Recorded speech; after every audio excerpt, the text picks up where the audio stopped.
Our speaker this morning has a very impressive resume, and I could go on and on about he's been around the world, Food Network, a bunch of cancer surgeries, but instead I'm going to use his own words to make his introduction. In ninth grade, his famous words were, "I can't wait to get out of this small town." Now as an adult raising a family and operating a family business, Hans Reuffert is probably one of Jasper's best supporters of do business locally. Last week, while spending time in the hospital having yet another surgery, we were all wondering if Hans would be able to make the presentation here today. I believe the quote I got from the hospital bed was, "I may not be doing jumping jacks, but I will be there for Jasper. I will be there for the Woodbridge." So without further delay, I bring you Hans Reuffert.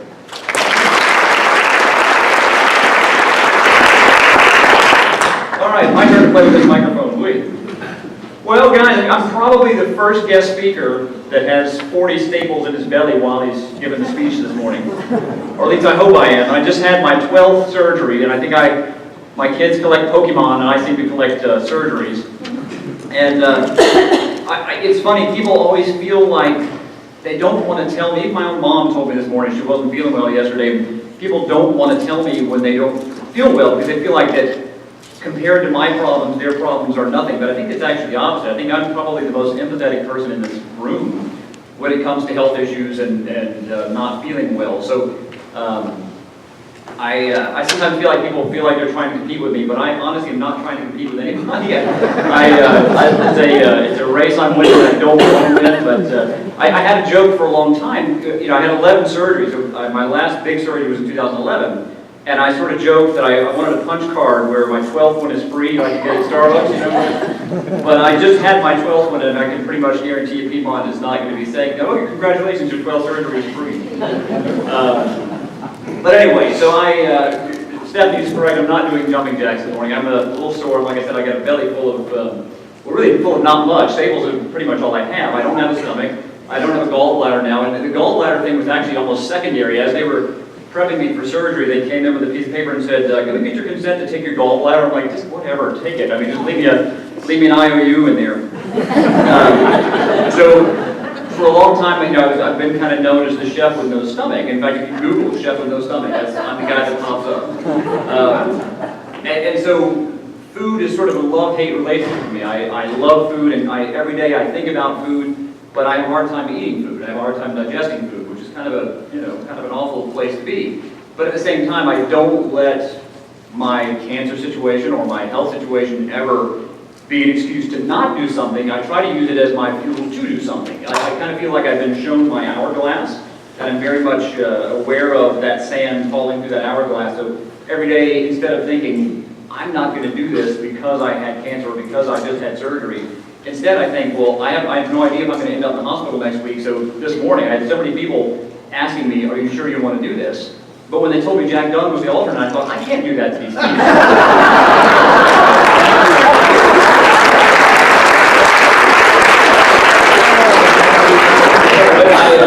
So I try to use my health as not an excuse to not do something, but as an excuse to do something.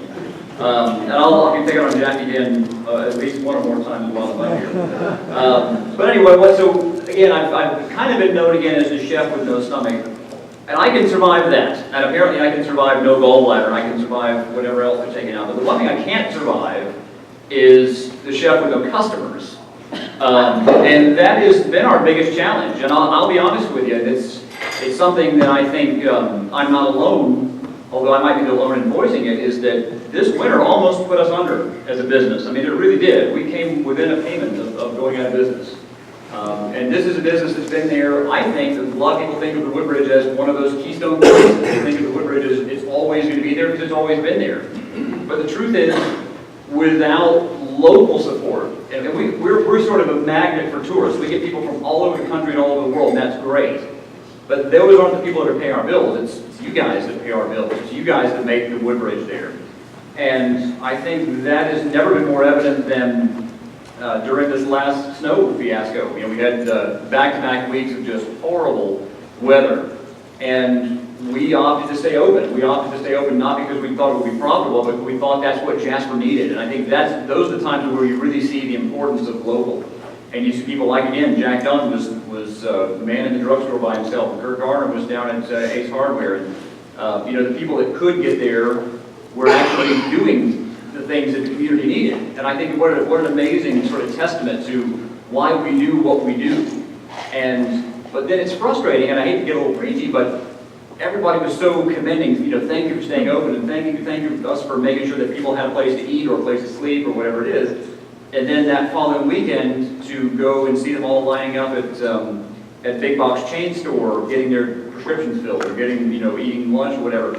And you start to realize, like, why are we doing what we're doing? And I don't mean to sound bitter, but I think people sometimes need to just remember the only way that this system is going to work, the only way that any of this is going to work is if we support it. And the minute we start voting with our dollars, and the minute we start going to Canton or to LJ, which are all fine communities on their own, but every vote, every dollar spent outside of Jasper is a vote against Jasper in a way. And whether you realize it or not, you're taking the sort of money out of our community wallet and you're spending it elsewhere. Think of it like water. If you think about water, every time you water your garden or wash your car, all of that water trickles down into our ground table, right? So we have it again the next time. We tap it well and we can use it again. But if we start taking our water in jugs and we take that water to Canton and we take it to LJ or we take it to Atlanta, when that water or that money is spent, it has a long time to trickle back to here. And it really is, it's a viable analogy. If, for me not doing well health-wise is kind of a boon to Jack Dunn, right? Because I'm probably his VIP customer because I'm there all the time getting refills. But that allows money to stay in the economy than for him to come out to eat or any example you can think of. Just looking in the room here, I saw Trip Shaw, and I'm not going to pick on you, Trip, don't worry. But, we used to get something as simple as workman's comp. We get out of a company out of Cartersville or something. I didn't know that was a service he offered until he came to me and said, hey, we do that. And, do you want to switch to us? It was such a no-brainer once I realized that this is a service that somebody local can do, because now, when I have a problem, I pick up the phone and Trip can handle it just like that. But I didn't know that he did that. And I guess that's the importance of this kind of thing, and that's why I feel almost like I'm on fire sometimes trying to get people to understand the importance of being local. I was raised in Jasper, 100%. At 4 years old, I moved here. The Woodbridge Inn was my home. Main Street was my front yard. And, I was kind of a punk kid in high school on a skateboard, probably annoying some of the shop owners. And as Stephanie said, I couldn't wait to get out of Jasper. And, but sometimes they say the longest journey is home. And I have been lucky enough through my career to travel all over the world, all over the country. And I've been offered jobs. In fact, I was just offered another job in Seattle. I've been offered jobs in at least 10 other cities, and I said no to all of them, not because I think they were, bad cities, but because my home and my roots are in Jasper, and I'm so incredibly proud of this town. And sometimes it takes getting away from it to be able to look back and see exactly what we have and what we need to protect. And the only way that we're going to keep this community again viable is by actually spending money here. So. Neat little story, which is almost depressing. So we, as a hotel, we kind of get everybody, right? So we get people that are coming into town as the first time, like you came into town, right? And didn't know Jasper, and so the Woodbridge oftentimes is that we're the ambassador to the town. So in a way, we're kind of like an extension of the Chamber of Commerce, because people look to the hotels and the restaurants as where would you go? And so of course we're recommending that they go to the Jasper drugstore, they go to Ace Hardware, they go to 61 or Last Catch or Carriage House, because that's our, they're looking to get a loan, we send them to our local banks. So in a way, we're kind of that Chamber of Commerce.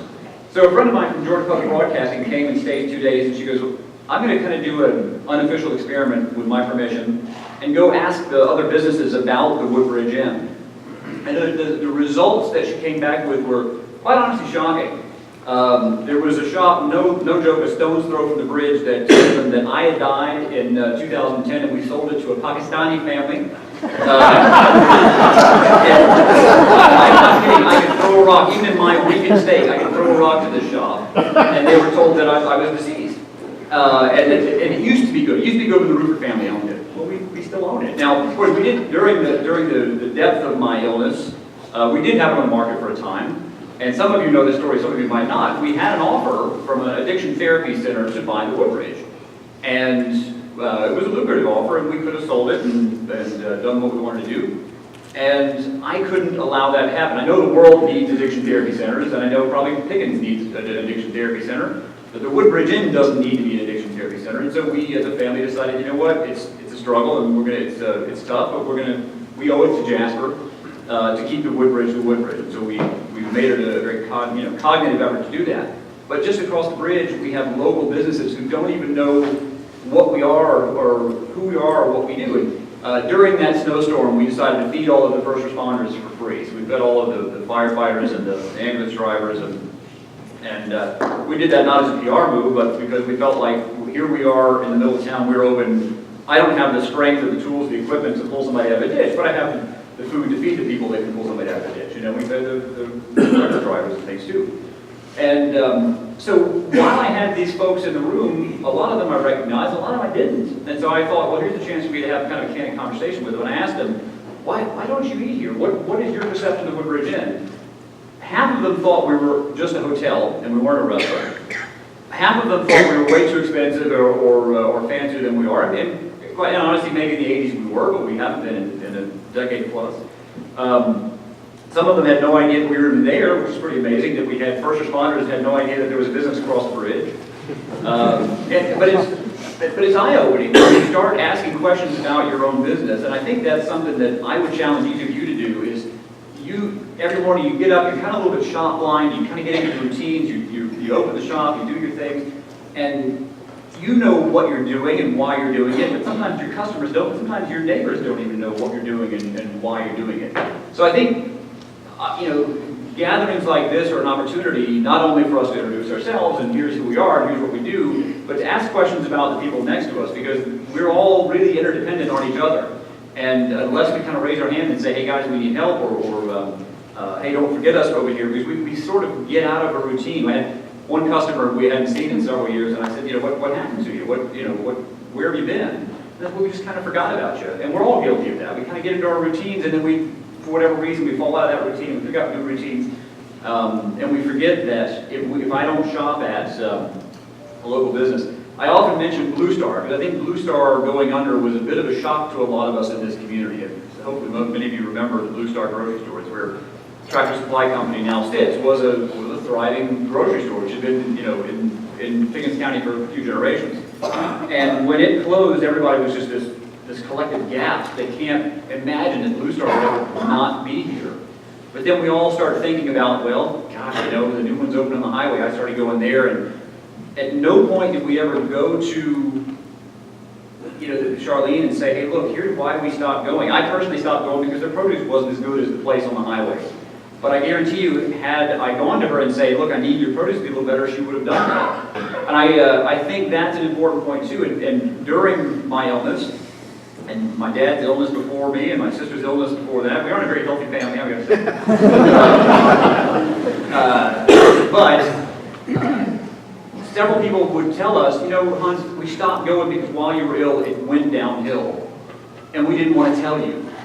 And I said, that's like me being on fire, and somebody go, well, I didn't want to put your fire out because I thought you might be cold. Or watching my ship drown, or watching my ship sink, and thinking, well, maybe they want to go for a swim. I don't want to go for a swim. I want to stay here. I want to stay viable. So if you've ever had an experience at any of your local businesses which isn't where you think it should be, take a minute and tell them. It's the absolute best favor you can give to each other that we as a community and as a group of businesses can do for each other is to let us know if we're missing the mark, if we're missing that expectation, let somebody know. Because I guarantee you, I would rather you pull me aside. Now don't stand up in the middle and throw a fit maybe in front of everybody, but pull me aside and say, you know what, last time I went it just wasn't what I thought it should be. Because how can I know that? If you hire, oftentimes we have to hire younger folks who are inexperienced. Oftentimes we hire people from school that's their first ever job. And they wouldn't know a salad fork from a dinner fork, from a butter knife, from a steak knife. And I've no joke seen people on their first day grab glasses, not dirty glasses, but clean glasses of tea with their thumb inside the tea. And then when I reprimand them, they look at me like, why wouldn't you do that? It's like, oh my God. But you can't as business owners, you have to know that the hiring and firing and training is one of the most difficult things of a job. But those people represent you, and you have no idea. If somebody's a bit of a jerk, or they forgot you, or whatever, you can't blame the business. But I think it's, again, we kind of owe it to each other to be a bit of a neighborhood watch. Again, not to pick on Jack, but if I have a negative experience at Jasper Reuffert, which I honestly haven't in 20 years, but if I did, he would be the first person I told. Not Facebook and not go on the internet and rant and rave, but I would pull Jack aside and say, look, last time I went, this happened. And at least give him the opportunity to repair that problem. And I kind of feel like as a community, we have such a cool community, such a neat little downtown. And the highway has been such a blessing to bring more people up this way, but we have to get them off the highway and into downtown. We have to set ourselves apart, much the way that Blue Ridge has done. And I think the way we do that is just being the absolute best that we can be individually. It's great to have a great community, but if we're all doing our best. So when they come in the state of Woodbridge, and I send them to the carriage house for breakfast, or I send them to 61 for lunch, or I send them to the clock tower, or I send them to the bank to get their loan on their weekend cabin, that every experience they have in Jasper is a positive one. And it's something they remember, and it gives them an excuse the next time to get off the highway. So I stand here, as Stephanie said. She was nice and said, I can't wait to get a small town. I think I used a much more colorful word when I was probably 16. I mean, how desperate I was to get out of Jasper. And now every time I travel, I'm going to Vegas at the end of this month to give a speech, how desperate I am to come home. And I think that's, that comes with age and that comes with maturity, and I'm proud that I'm getting older. My health keeps trying to stop me from getting older, but here I am at 41 years old. They told me I wouldn't live to 35, and I keep giving the medical community my middle finger. But I keep giving Jasper the best I have to give. And again, once I've had some pretty tough conversations with the bank trying to keep this thing open, but I have pledged, again, as long as I have breath in me, we're going to keep the Woodbridge, and we want it to be that thing that Jasper is proud of. One of those things that Jasper is proud of, but we can't do it unless we have your support. And that means as customers, as friends, as confidants, as fellow business people, it's a part of our network and our community. So if you haven't been to the Woodbridge, and I promise not to make this an advertisement, but come try us out. I think people are so amazed when they found out that we have a burger. We're like, oh my God, the Woodbridge has a burger. That's how far, I guess, away we had gotten from, at one point, of like what customers want. My dad was famous for being a bit of a stickler. We didn't serve sweet tea in the Woodbridge for probably 20 years because he didn't drink it. Even though 99.9% of our customers were in sweet tea. And being in German, where you learn English as your second language, he never understood the idea of unsweetened tea. Because he just, I don't want tea, I don't want sweet tea, I don't want tea that's been sweetened and then unsweetened, because if you think about the word unsweetened, unsweetened, I just want, give me some damn tea. I don't want nothing to do with sugar, I don't want in there, and unsweetened, just give me some damn tea. So, but anyway, we do serve sweet tea, and we do serve things you might not be able to pronounce the first time, but we also serve, I think, more than that, we serve hospitality. And we serve that sense of that you know who you are and what you eat, what you like to eat and what you like to drink. And we ask about you, and that's what sets not only us apart, but that's what sets Jasper apart. It's that customer service, it's that hospitality, it's that southern charm, it's that getting to know the person across the table or sitting next to you. And I encourage you to do that. If we can all, each of our, what business in here, our entire fiscal picture would change if we had 10 more customers a day. Just 10 customers a day. And I think everybody in this room has the power to do that. Just in our normal day-to-day conversations, to recommend another business, recommend, hey, have you been to see again what's happening at the Clock Tower? Have you been to see what they're doing at Sackett? Or just take a minute to recommend a local business. And oftentimes people, those little words, those few words, as she was saying, just like on the Facebook thing, it's not the likes, it's the shares. It's one thing to know yourself that I'd like to go to Sackett. It's another thing to tell somebody else. And it really is a viral, and again, for me, the word viral can be a negative thing. Jackie's thinking antibiotics. But no, it's viral in the most positive ways. Just run your mouth. Be proud of Jasper and sing its praises, because it'll benefit everybody just to stand up and shout about it. My stables and I are going to go back and sit down. I appreciate you inviting me this morning. I'm sorry I'm not as enthusiastic as I normally am. My enthusiasm is there, it's just my countenance is not. But anything I can ever do for anybody, I will do it to my dying breath. I think that's what I'm here to do. Each one gives what each one has to give, and we have hospitality to give, and however we can help welcome you and your customers to Jasper with Woodbridge Inn. All right? Thank you all.